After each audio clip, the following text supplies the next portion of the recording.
नमस्कार दोस्तों, मैं राजवीर अपने YouTube channel study with Rajveer में आपका स्वागत करता हूं। दोस्तों, हम लोग चर्चा कर रहे थे भारतीय संविधान पर। हम लोग बात कर रहे थे। इसके पहले वाले वीडियो में हमने देखा था कि हमने कुछ बात की थी भारतीय संविधान पर। तो हम लोग जब चर्चा कर रहे थे तो वहाँ पर ये देखा था कि भारतीय संविधान का जो संवैधानिक विकास हुआ वो कैसे हुआ, हम लोग उसी पर चर्चा कर रहे थे। इसके बाद जब हमने देखा तो हमने कहा कि भारत का जो संवैधानिक विकास हुआ था वो 2 चरणों में पूरा हुआ। एक तो भारत में कंपनी का शासन चला, दूसरा भारत में ब्रिटिश ताज का शासन चला, ब्रिटिश क्राउन का शासन चला, या हम कह सकते हैं महारानी का शासन चला। तो ये बात हम चर्चा कर रहे थे। तो वहां पर जब हमने बात की थी तो वहां पर हमने देखा था कि भाई जो भारत में कंपनी का शासन चला तो कंपनी के जो नियम, कंपनी को चलाने के लिए जो हमारी एक समिति बनी थी, जो एक गवर्नर था, 24 अन्य सदस्य बने थे, उनके नियम कानूनों को आगे बढ़ाने के लिए विभिन्न प्रकार के एक्ट बनाए जाते थे, विभिन्न प्रकार के कानून बनाए जाते थे, जिनसे कंपनी के क्रियाकलापों को बढ़ाया जाता था। इसी संदर्भ में हमने जब बात की थी तो वहां पर ये भी देखा था, हमने कुछ एक्ट पढ़े थे भाई। हमने पढ़ा 1773 के रेगुलेटिंग एक्ट से ये प्रक्रिया प्रारंभ हो गई। 1773 का हमने रेगुलेटिंग एक्ट पढ़ा, फिर हमने अमेंडिंग एक्ट पढ़ा। अब हम आज बात करेंगे 1784 का पिट्स इंडिया एक्ट। आज जो हम चर्चा करने वाले हैं वो है 1784 का पिट्स इंडिया एक्ट। क्या है भाई? 1784 का जो पिट्स इंडिया एक्ट बना, इसको हम क्या कहते थे भैया? पिट्स इंडिया एक्ट क्या कहते थे? कौन सा एक्ट है? 1784 का एक्ट है। जो 1784 का पिट्स इंडिया एक्ट है, ये यहां से काफी कुछ शुरुआत हुई, काफी कुछ बदलाव आया। यहां पर देखा गया कि जो प्रशासन था, प्रशासन में कंपनी ने दोहरा मापदंड अपना लिया। क्या कहा? हमने कहा यहां पर जो हमारा प्रशासन था वो दोहरा है, या दोहरी प्रशासन प्रणाली की शुरुआत की गई। मतलब पिट्स इंडिया एक्ट के माध्यम से जो कंपनी का जो शासन था वहां पर दोहरा प्रशासन आ गया। तो दोहरे प्रशासन की शुरुआत किस एक्ट के द्वारा की गई? क्वेश्चन पूछा भी जाता है, किस एक्ट के द्वारा दोहरे प्रशासन की शुरुआत की गई? तो पिट्स इंडिया एक्ट के माध्यम से दोहरे प्रशासन की शुरुआत की गई। किसकी शुरुआत हुई भाई? दोहरे प्रशासन की शुरुआत की गई, की शुरुआत हुई। बिल्कुल बात समझ में आ गई।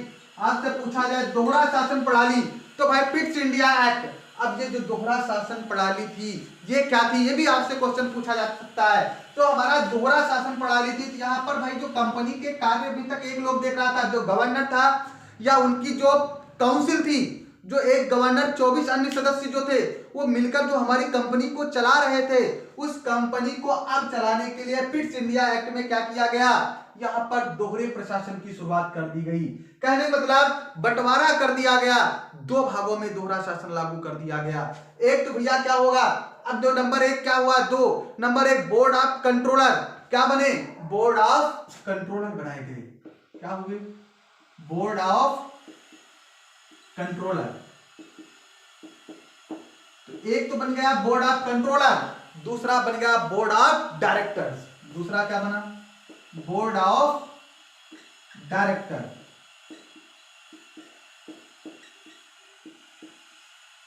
Board of director, board of controller. क्या बना? Board of controller, board of director. 2 चीजें बनके तैयार हो गई। अब देखो, जो बोर्ड ऑफ कंट्रोलर से ये भाई राजनीतिक मामले देखते थे। ये कौन से मामले देख रहे थे? राजनीतिक मामले देखते थे। कौन से मामले भाई? राजनीतिक मामले। अब आपसे पूछा जाए राजनीतिक मामले कौन देखते थे, तो बोर्ड ऑफ कंट्रोलर देख रहे थे, जो कंट्रोल करने का काम कर रहा था। बोर्ड ऑफ डायरेक्टर्स ये व्यापारिक मामले देख रहे थे। ये कैसे मामले देखते थे भैया? व्यापारिक मामले। जो व्यापारिक मामले थे वो बोर्ड ऑफ कंट्रोलर देख रहे थे, सॉरी बोर्ड ऑफ डायरेक्टर्स देख रहे थे, और जो राजनीतिक मामले थे वो बोर्ड ऑफ डायरेक्टर्स देख रहे थे। तो जो हमारा बहुत इंपॉर्टेंस है, हमसे पूछा भी जाता है कि बोर्ड ऑफ डायरेक्टर्स कौन से मामले देखते थे, तो व्यापारिक मामले देखते थे।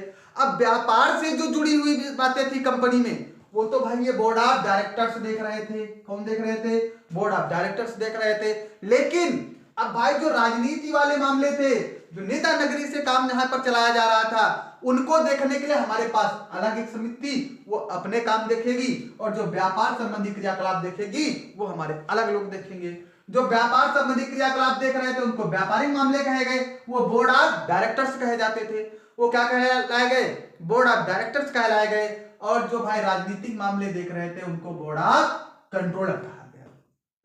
तो भाई पिट्स इंडिया एक्ट में दोहरे प्रशासन की शुरुआत की गई, इतनी बात समझ गए। अब पिट्स इंडिया एक्ट के बाद आया 1786 का चार्टर एक्ट, 1786 का चार्टर अधिनियम, चार्टर अधिनियम।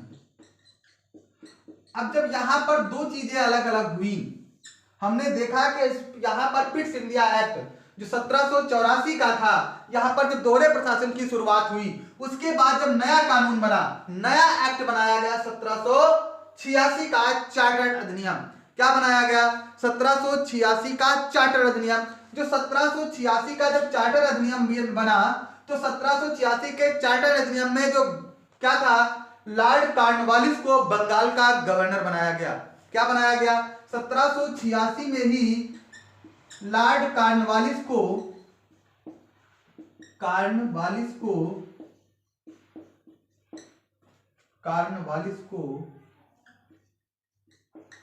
बंगाल का गवर्नर बनाया गया,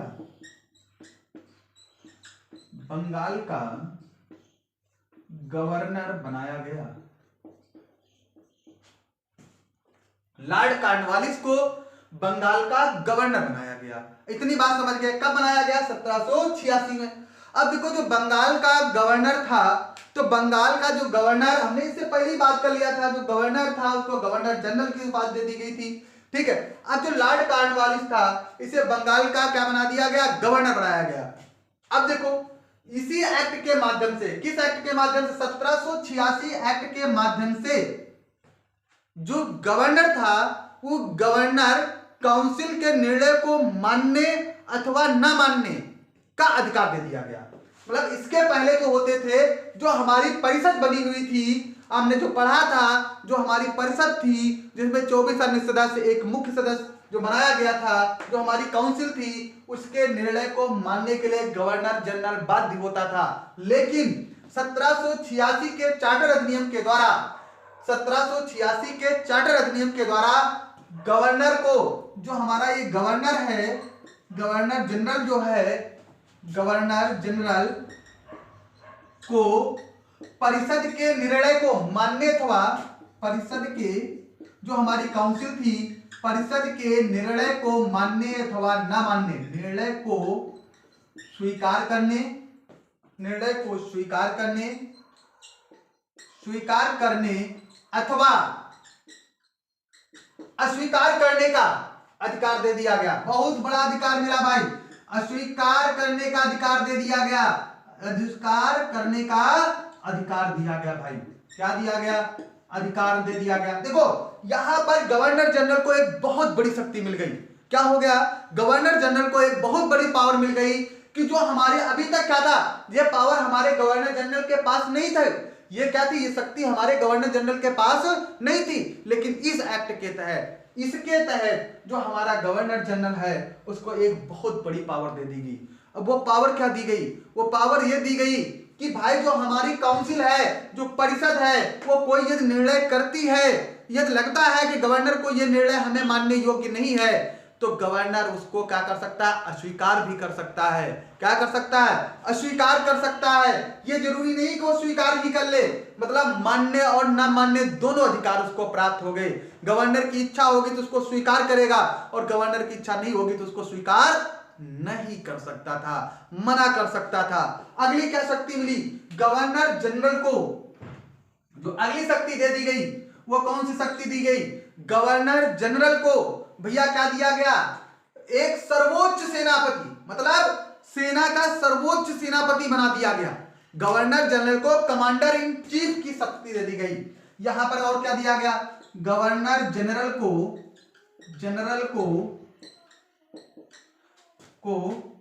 कमांडर इन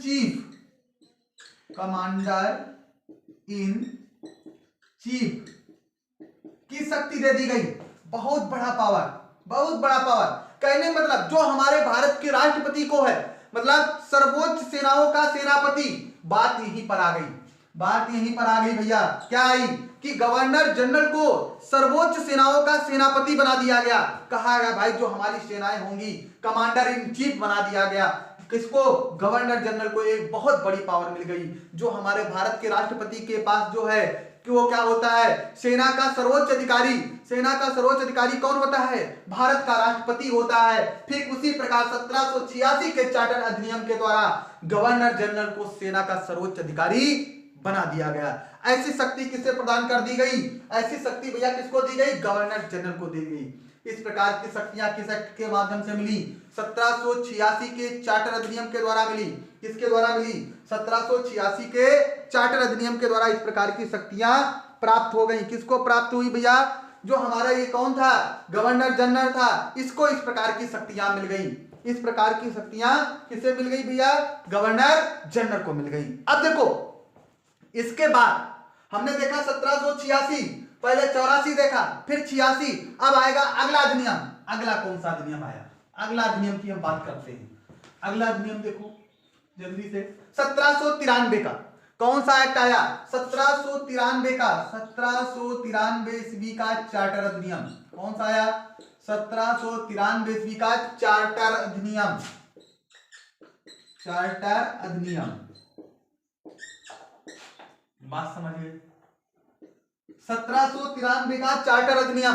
अब देखो 1793 का चार्टर अधिनियम, इसमें क्या हुआ? इसमें भी क्या हुआ? देखो हमने कहा कि जगह जगह पर बार बार अपने नियमों क्रियाकलापों को धीरे धीरे हमारे गवर्नर को शक्तियां मिलती जा रही हैं, बदलाव होता जा रहा है, चलाने के लिए नियम कानून बनते जा रहे हैं। यही तो कानून आगे आएंगे जो हमारे संविधान में प्रयोग होगा। इन्हीं कानूनों से तो हमारा संविधान आगे बढ़ेगा, तभी तो हमारे संविधान का एक बृहत संविधान का निर्माण होगा। अब देखो क्या किया गया। अरे भैया इसमें क्या किया गया? 1793 के चार्टर अधिनियम में एक बहुत बड़ा सुधार आया। जो भैया यहाँ पर क्या था? नियंत्रक बोर्ड के जो सदस्य थे, मतलब जो नियंत्रण बोर्ड के जो सदस्य थे, उनके कर्मचारियों का वेतन भारतीय राजस्व से दिया जाने का प्रावधान किया गया। कहने मतलब जो भाई क्या हुआ? अरे नियंत्रण बोर्ड के, नियंत्रण मतलब जो कंट्रोल करते थे, जो कंट्रोल करने मतलब जो राजनीतिक लोग थे, उन लोगों जो नियंत्रण बोर्ड के जो सदस्य थे, नियंत्रण मंडल के सदस्यों का वेतन, देखो क्या हुआ भैया, धीरे धीरे कंपनी ने भारत पर कैसे अपना प्रभुत्व कर रही है, इस पर बात करते हैं। इस पर गौर करो कि भाई काम करें कंपनी के लिए, वेतन भारतीय राजस्व से दिया जाए। काम किसके लिए करें? कंपनी के लिए काम करें, लेकिन वेतन किससे दिया जाए? भारतीय राजस्व से दिया जाए। नियंत्रक मंडल के सदस्यों का वेतन, नियंत्रक मंडल के सदस्यों का वेतन भारतीय राजस्व से दिए जाने का प्रावधान किया गया। किस एक्ट में? 1793 में सदस्यों का वेतन भारतीय राजस्व से दिया जाने का प्रावधान किया गया। भारतीय राजस्व से, बहुत बड़ी बात हो गई। मतलब काम कंपनी का करो, वेतन किससे लो? भारतीय राजस्व से दिया जाने का प्रावधान किया गया। धीरे धीरे अंग्रेजों की जो शक्तियां हैं वो भारत पर हावी होती चली जा रही हैं। हम देख रहे हैं कैसे हर कानून के बाद वो अपना कानून बनाते चले जा रहे हैं जो हमारे भारतीयों पर लागू हो रहा है। अब यहाँ पर क्या हुआ? नियंत्रक मंडल के सदस्यों का वेतन भारतीय राजस्व से दिया जाने का प्रावधान कर दिया गया। भारतीय राजस्व से दिए जाने का प्रावधान, बताओ भाई, प्रावधान किया। देख लो क्या हुआ? कंपनी के लिए काम करो और वेतन कहां से ले लो भाई? वेतन ले लो भारतीय राजस्व से ले लो। कहां से ले लो? भारतीय राजस्व से ले लो। ये बात इन्होंने क्या कर दी? लागू कर दी।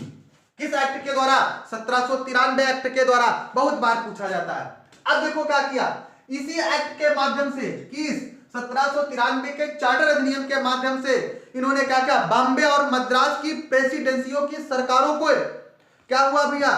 बॉम्बे 1793 के एक्ट के द्वारा बॉम्बे और मद्रास की, क्या हुआ भाई? बॉम्बे और मद्रास की जो प्रेसिडेंसियों की सरकारें थी, बॉम्बे और मद्रास की प्रेसिडेंसी की सरकारें, बॉम्बे और मद्रास प्रेसिडेंसी की सरकारों को क्या करके ऊपर क्या कर दिया गया?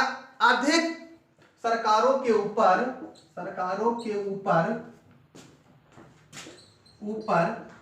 अधिक शक्तिशाली नियंत्रण, मतलब क्या कर दिया गया भैया, उनको अधिक नियंत्रणकारी शक्ति प्रदान कर दी गई, अधिक नियंत्रणकारी शक्ति प्रदान कर दी गई, नियंत्रणकारी शक्ति प्रदान कर दी गई भैया, शक्ति प्रदान कर दी गई। किस एक्ट के माध्यम से? 1793 के एक्ट के माध्यम से क्या कर दिया गया, अधिक नियंत्रणकारी शक्ति प्रदान कर दी। बंबई और मद्रास की प्रेसिडेंसी की सरकारों के ऊपर अधिक नियंत्रणकारी शक्ति प्रदान कर दी गई। आपने पढ़ा था कि प्रेसिडेंसिया बंगाल के अधीन है, तो इनको कहा गया आप अपने मन से अब नहीं कर सकते हो, आपको सलाह लेना पड़ेगा। तो यहाँ पर 1793 का एक्ट देखा। 1793 के बाद आ गया, उसके बाद आया 1813 का चार्टर एक्ट। फिर क्या आया?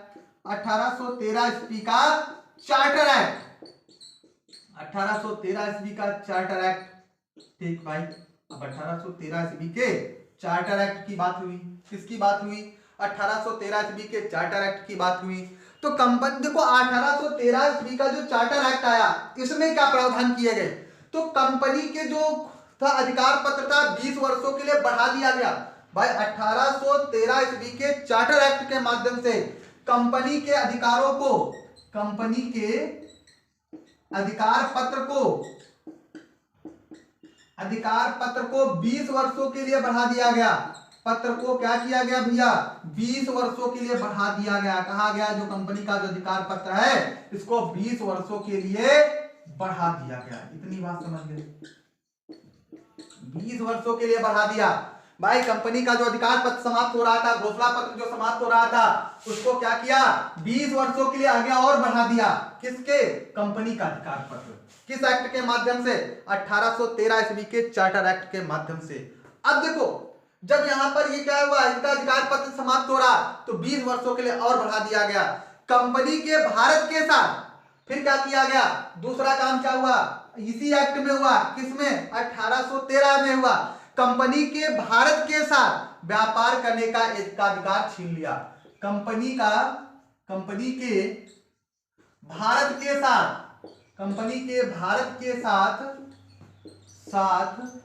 व्यापार करने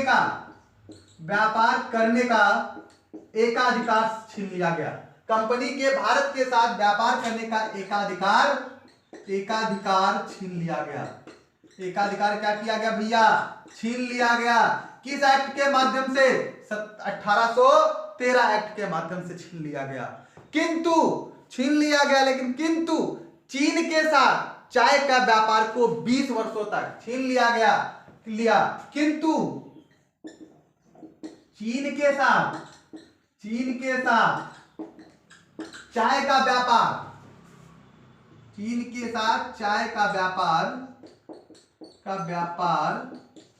20 वर्षों के लिए बढ़ा दिया गया। क्या किया गया? 20 वर्षों के लिए बढ़ा दिया गया भैया, 20 वर्षों के लिए बढ़ा दिया गया। अरे कहा भाई बाकी तो नहीं होगा, लेकिन चीन का जो एकाधिकार है, जो उसको एकाधिकार 20 वर्षों के लिए क्या हुआ? एकाधिकार प्राप्त कर दिया। 20 वर्षों के लिए बढ़ा दिया गया। जो एकाधिकार बना रहा, जो किसमें बना रहा? एकाधिकार में बना रहा। मतलब चीन के साथ चाय के व्यापार का एकाधिकार क्या रहा? वो भैया बना रहा आगे तक 20 वर्षों तक के लिए। किस एक्ट के माध्यम से? भैया इसी एक्ट के माध्यम से, 1813 ईस्वी के चार्टर एक्ट के माध्यम से क्या हुआ? ये 20 वर्षों तक आगे का एकाधिकार बना रहा।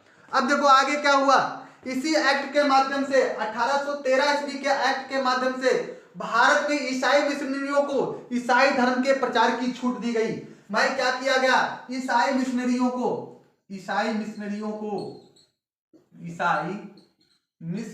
को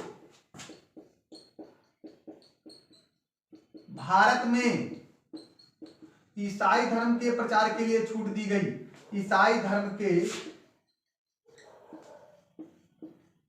प्रचार के लिए छूट दे दी गई। प्रचार के लिए छूट दे दी। कहा भाई 1813 ईस्वी में इन्होंने क्या किया? ईसाई धर्म का प्रचार करने के लिए ईसाई मिशनरियां जो भारत में आई, वो प्रचार करना प्रारंभ कर दिया। इससे पहले भारत में कोई ईसाई मिशनरी नहीं थी, वो भारत में कोई ईसाई मिशनरी अपना प्रचार नहीं कर सकती थी। लेकिन अब यहाँ पर क्या हो गया, यहाँ पर भैया छूट मिल गई कि ईसाई मिशनरियां आएंगी, वो भारत में क्या करेंगी, वो प्रचार करना प्रारंभ कर देंगी। इसी एक्ट के माध्यम से एक और प्रावधान किया गया, भारतीयों की शिक्षा पर 1 लाख रुपए प्रतिवर्ष खर्च करने का प्रावधान किया गया। इसी एक्ट के माध्यम से भारतीयों की शिक्षा पर क्या किया गया, भारतीयों की शिक्षा पर प्रतिवर्ष 1 लाख रुपए, 1 लाख रुपए खर्च करने का प्रावधान किया गया, खर्च करने का प्रावधान किया गया, खर्च करने का प्रावधान किया गया, करने का प्रावधान किया गया। भाई किस एक्ट के माध्यम से किया गया, भाई किस एक्ट के माध्यम से किया गया, 1813 ईस्वी के चार्टर एक्ट के माध्यम से कहा गया कि भाई हम प्रतिवर्ष भारतीयों की शिक्षा पर 1 लाख रुपए खर्च करेंगे। इतनी तो बात सब किस में हुई, 1813 में हुई। अब इसके बाद फिर देखो क्या बना, अगले बार फिर अगला अधिनियम बन के आया 1833 का चार्टर अधिनियम। इसके बाद जो हमारा अगला अधिनियम बना 1833 का चार्टर अधिनियम, कौन सा अधिनियम बन के आया, 1833 का चार्टर अधिनियम। हम बात करेंगे अब भैया 1833 ईस्वी के चार्टर अधिनियम। देखो भाई निरंतर भारतीयों पर क्या हो रहा, प्रभुत्व बढ़ता चला जा रहा। अब भारतीय शिक्षा में प्रतिवर्ष कितना खर्चा होगा, 1 लाख रुपए। अब देखो फिर उसके बाद नया एक्ट बन के आ गया, क्या आया, 1833 का चार्टर अधिनियम बन के आया। इसमें देखो उन्होंने क्या कानून बनाया, इसमें क्या किया, इसके द्वारा कंपनी के व्यापारिक क्रियाकलापों को पूर्णतया समाप्त कर दिया। 1833 के चार्टर एक्ट के द्वारा कंपनी के व्यापारिक क्रियाकलापों को या व्यापारिक अधिकारों को पूर्णतया समाप्त कर दिया गया। अरे भाई बहुत बड़ा काम किया इन्होंने क्या किया, जो कंपनी के व्यापारिक क्रियाकलाप थे उनको समाप्त कर दिया। मतलब क्या हुआ भैया इस एक्ट के माध्यम से, कंपनी के व्यापारिक क्रियाकलापों को, कंपनी के व्यापारिक क्रियाकलापों को समाप्त कर दिया गया, क्रियाकलापों को समाप्त कर दिया गया, क्रियाकलापों को समाप्त कर दिया गया। कहा भाई अब व्यापारिक कंपनी का कोई व्यापारिक क्रियाकलाप नहीं होगा, इसको समाप्त कर दिया तथा कंपनी का कार्य ब्रिटिश सरकार की ओर से भारत पर शासन करना रह गया। मतलब कंपनी के व्यापारिक क्रियाकलापों को समाप्त कर दिया गया तथा कंपनी का कार्य क्या बचा, अरे भाई कंपनी का काम क्या बचा, तथा कंपनी का जो काम बचा, कंपनी का जो कार्य था वो कार्य क्या रह गया, कंपनी का कार्य ब्रिटिश सरकार के द्वारा मात्र भारत पर शासन करना रह गया, मात्र भारत पर क्या रह गया, शासन करना रह गया, मात्र भारत पर शासन करना रह गया। भाई इतना ही काम बचा, कितना काम बचा कि केवल भारत पर अपना शासन करो, यही काम बचा। अब देखो क्या हुआ यहाँ पर 1833 के चार्टर एक्ट में और क्या किया गया, जो भैया बंगाल का जो गवर्नर, बहुत बड़ा काम कर दिया इन लोगों ने भैया, इन्होंने अंग्रेजों ने कंपनी वालों ने एक बहुत बड़ा काम किया। भारत को देखो धीरे धीरे कैसे अपने गिरफ्त में ले रहे हैं। इन्होंने क्या किया भैया, जो बंगाल का गवर्नर जनरल था उसे भारत का गवर्नर जनरल बना दिया है। क्या किया, जो बंगाल का गवर्नर जनरल था उसे अब संपूर्ण भारत का गवर्नर जनरल बना दिया। मतलब इसी एक्ट के माध्यम से बंगाल के गवर्नर जनरल को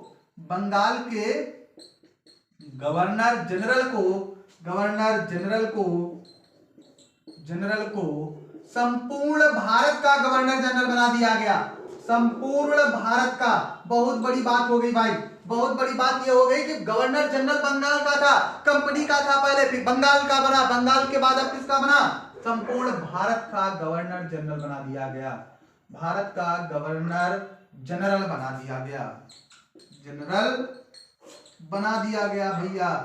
अब भैया इस प्रकार की शक्ति पाने वाला भारत का प्रथम गवर्नर जनरल कौन बना, इस प्रकार की शक्ति पाने वाला भारत का प्रथम गवर्नर जनरल कौन बना, क्वेश्चन पूछा जाता है। इस प्रकार की शक्ति मतलब गवर्नर जनरल को संपूर्ण भारत का गवर्नर जनरल या भारत का प्रथम गवर्नर जनरल कौन बना, भारत का प्रथम गवर्नर जनरल, बहुत important point, note point, Bharat का प्रथम गवर्नर जनरल कौन बना, भारत का प्रथम गवर्नर जनरल कौन बना? गवर्नर जनरल कौन बना? तो लॉर्ड विलियम बेंटिक। कौन बना भैया? Lord William Bentinck. कौन बना? Lord William Bentinck. Lord William Bentinck. William Bentinck इस प्रकार की शक्ति प्रदान करने वाला या भारत का प्रथम गवर्नर जनरल कहलाया। कौन बना था? लॉर्ड विलियम बेंटिक भारत का प्रथम गवर्नर जनरल बना। अब देखो भाई आगे क्या किया गया इसी एक्ट के माध्यम से। इसी एक्ट के माध्यम से क्या किया गया? लॉर्ड विलियम बेंटिक भारत का गवर्नर जनरल बना तो इसी एक्ट के माध्यम से भारत में प्रतियोगी परीक्षा कराने का प्रस्ताव किया गया। भारत में सिविल सेवकों के लिए प्रतियोगी परीक्षाओं का आयोजन करने का प्रयास किया गया। किस एक्ट के माध्यम से? 1833 ईस्वी के चार्टर एक्ट के माध्यम से सिविल सेवकों के लिए। किसके लिए? सिविल सेवकों के लिए। सिविल सेवकों के लिए। सिविल सेवकों के लिए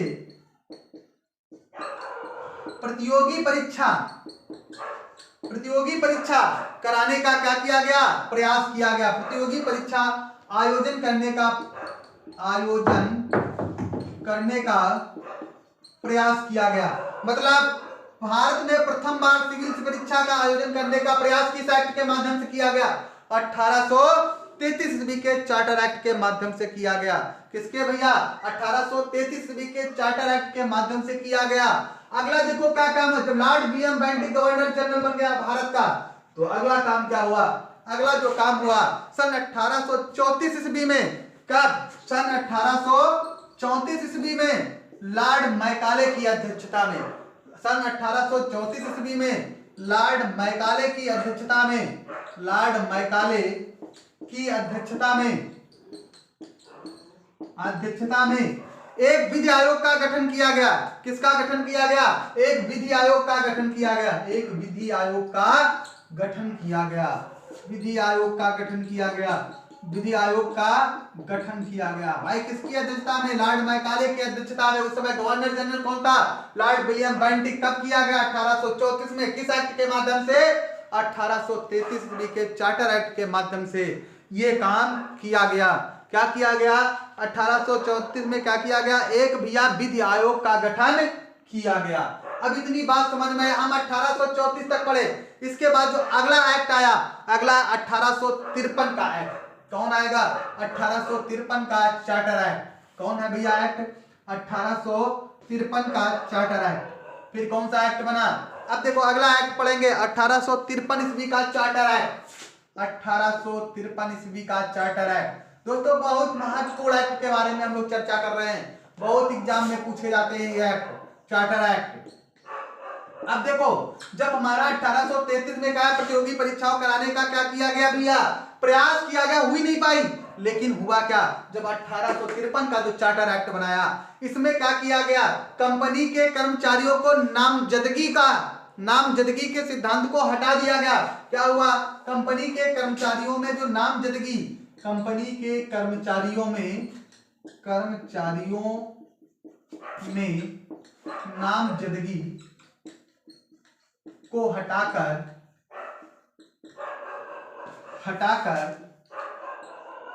प्रतियोगी परीक्षाओं का आधार बना दिया गया। प्रतियोगी परीक्षाओं का आधार बना दिया गया। प्रतियोगी परीक्षाओं का आधार बना दिया गया। अरे भाई ऐसे क्या होता था? आधार बना दिया गया। ऐसे क्या हुआ? अरे भाई किसी की भर्ती करनी थी तो जो उसमें कार्य करते थे उन्हीं के नातेदार, रिश्तेदार सभी लोग क्या होते थे भैया? कंपनी में भर्ती हो जाते थे, उन्हीं को नौकरी मिल जाती थी। लेकिन इस एक्ट के माध्यम से 1853 का जो चार्टर एक्ट आया इसके माध्यम से क्या हुआ? कंपनी के कर्मचारियों का जो नामजदगी आया था, मतलब ये उनके रिश्तेदार हैं, वो उनके रिश्तेदार हैं, वो उनका काम करते हैं, उनको हटा करके प्रतियोगी परीक्षा का आधार बनाया गया। क्या बनाया गया? प्रतियोगी परीक्षा का आधार बनाया गया। अब देखो 1854 में, सन 1854 में लॉर्ड मैकाले की अध्यक्षता में क्या हुई? एक मैकाले समिति बनाई गई। 1854 में मैकाले की अध्यक्षता में, लॉर्ड मैकाले की अध्यक्षता में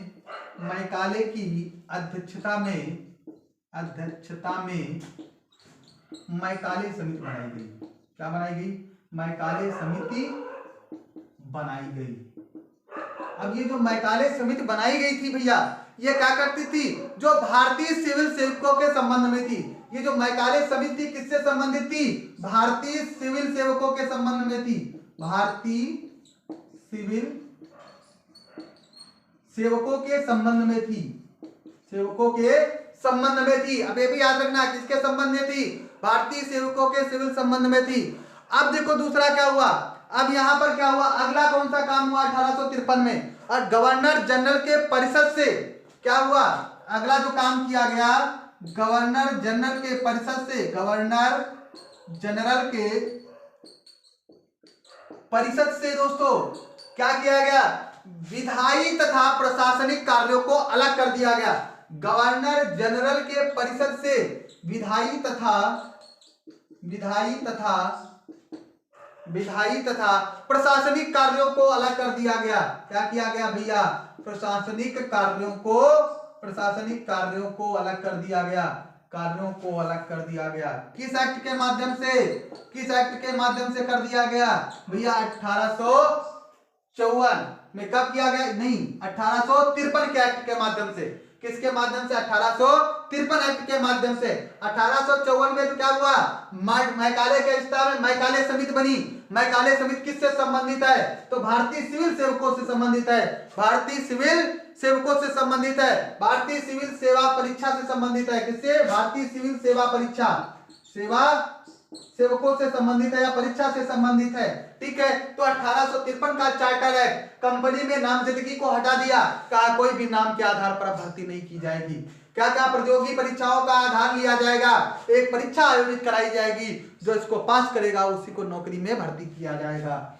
1854 में एक लॉर्ड मैकाले समिति बनी। उस लॉर्ड मैकाले के समिति के अध्यक्ष लॉर्ड मैकाले थे। इन्होंने क्या किया भाई, जो समिति बनी है भारतीय सिविल सेवा से संबंधित थी। किससे संबंधित थी, भारतीय सिविल सेवा से संबंधित थी। इसी एक्ट के माध्यम से गवर्नर जनरल को परिषद तथा प्रशासनिक कार्यों को अलग कर दिया गया। कहा भाई परिषद के कार्य अलग होंगे और प्रशासन विधायी कार्य अलग हो जाएंगे।